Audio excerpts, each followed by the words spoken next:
But what the hell has it got to do with your business? Good question. Should we ever go finding out how?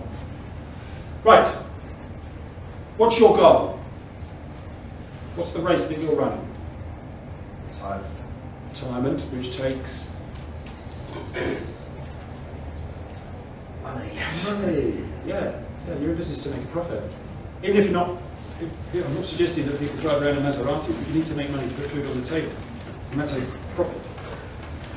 So if you think about profit and breaking down a business, here we go. This is an approach you can use to break down your business. Profit at the top. Well, what are the things that affect profit? Any ideas? Revenue. Customers. Right, staff. Yeah, sales, revenue. Yeah, the margin that you make on those sales. And the costs that go out the door for being in business at all, your overheads. Really simple model. Staff, yes. I'm not suggesting they don't matter, it's just the way I'm drawn. Staff we could have up there too, right? Yeah, but it's overhead in terms of the cost. But attitudinally, you might put it somewhere else. But it's another factor suddenly appeared. Now, I'm not going to lecture you on your overhead costs. It's not my place to do so. And we've spoken about pricing before as well, through the price comparison work I've done this morning. So I'm going to focus on sales. So if we break down sales, we get things like paying customers, rather than just straightforward inquiries. The average sale that those paying customers give us, and the number of those sales. Yeah. How many times do I sell to that person in a particular period of time?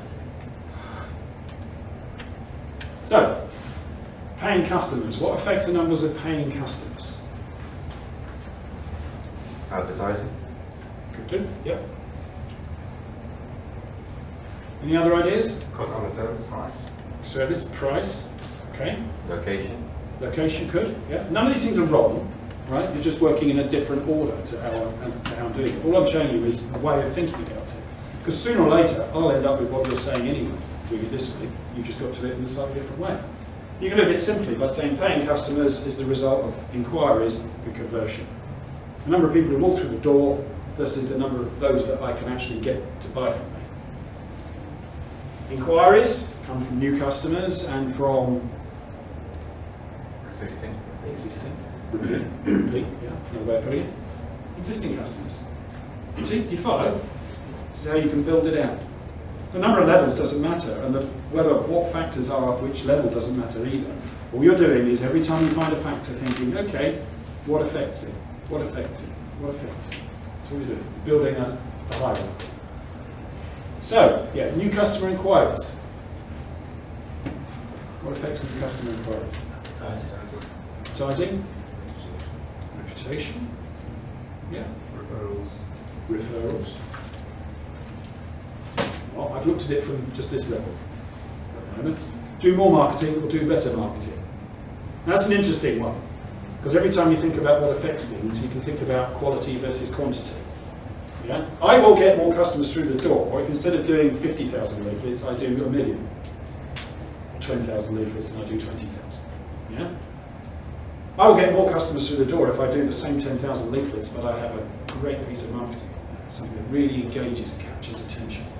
An offer that makes people think, oh, I want to find out more about that. Yeah? Combine the two together, you start to see the effect of marginal gain. Yeah? It's not just additive, it's a multiplication.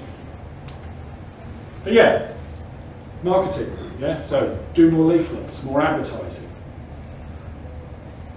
and a whole host of other things, more directory listings, have more landing pages on my website, do more business networking, make more contacts with people, however which way I can, get on the TV, the radio. All of those sorts of things are perfectly valid, it's just I don't have enough space to build. Doing better marketing. How do you do better marketing? Focused? Meaning? Focusing on a particular thing. Particular product? Yeah. Right, that's one way of looking at it. Design? Yeah. Understand your niche market. Yeah. Focus on the needs of who you're trying to sell to, and then match your message to suit. Yeah. Targeted offers, I call it. what you will, we call them focus levels. Improved calls to action is another marketing term. Now, I'm not trying to be exhaustive here, I'm just showing you a way of breaking things down. And a whole load of other things around improving better marketing. You can think about the use of colour, for example. You know, black and white versus colour, the stats that say that a colour advert is read 64% more than the same ad in black and white. Yeah? It's a simple, that's a marginal gain, just by taking the same artwork and putting it in colour that you once were doing black. So yes, I've mentioned that already. But the issue here is if you're doing better marketing, hang on a minute, my marketing is better, it's more targeted. So in other words, the people coming to me through my door have actually got a higher propensity to buy from me than otherwise. They're more interested in the product because I've aligned it with who they are. You know, I've thought about the OAPs outside my shop and I've put together that targeted bundle of products to sell them. And sure enough, they buy. I convert more because it's more relevant. So suddenly, doing better marketing also links back to customer conversion. Okay, so this aggregation point starts to become a multiplying point. But let's go even further, because if I'm already doing more and better marketing to new customers, well, hang on a minute. My existing customers will benefit from that as well. There'll be other things I will do for them over and above, but there's a marginal gain to be made by applying those principles to that group too. So the point I'm making here is, you know, these individual marginal gains that could seem like just thousands and thousands of little things that you need to, that you could consider doing, don't just add up, they multiply, and they multiply dramatically. Still, I talk about this because one of the things I said about working out your business and driving it down, I literally said that we need to think about the greeting that you give people when they walk through the door. And I also said, what about the font size on your leaflets? Here's some stats that will possibly be interesting for you. Headlines below images get read 10% more than those that are above. Simple change that you can instantly make to improve the impact that your marketing has. Text written over pictures reduces attention by up to 20% because it's hard to read.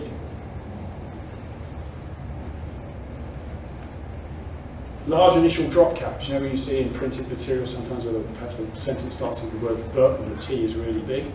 Yeah. The large initial drop cap increases readership by 13%. I'm not saying you have to do all these things, I'm just illustrating to you where marginal gains can come from. It's that point about you maximise readership by setting copy in 11 point is recommended minimum size, no smaller because people can't see it. You keep it in characters, columns, 40 to 50 characters wide.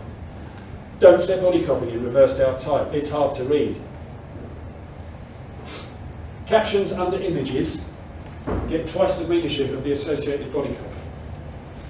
Yes, that's quite often when you see a piece of advertising or an article even in a magazine, you quite often find under an image a piece of the text from the actual body copy has been pulled out and put underneath the image. And that's because they want to make a particular point and draw people to a particular point.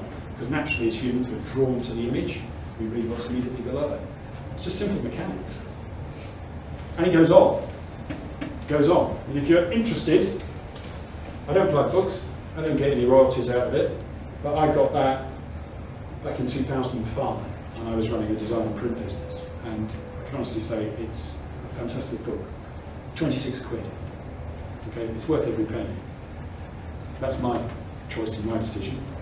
I would, if you can get hold of a second-hand copy to read and make a decision about purchasing it, I strongly suggest you do it, because it goes right through the whole of principles of gaining attention, interest, invoking desire, and right through to conversion.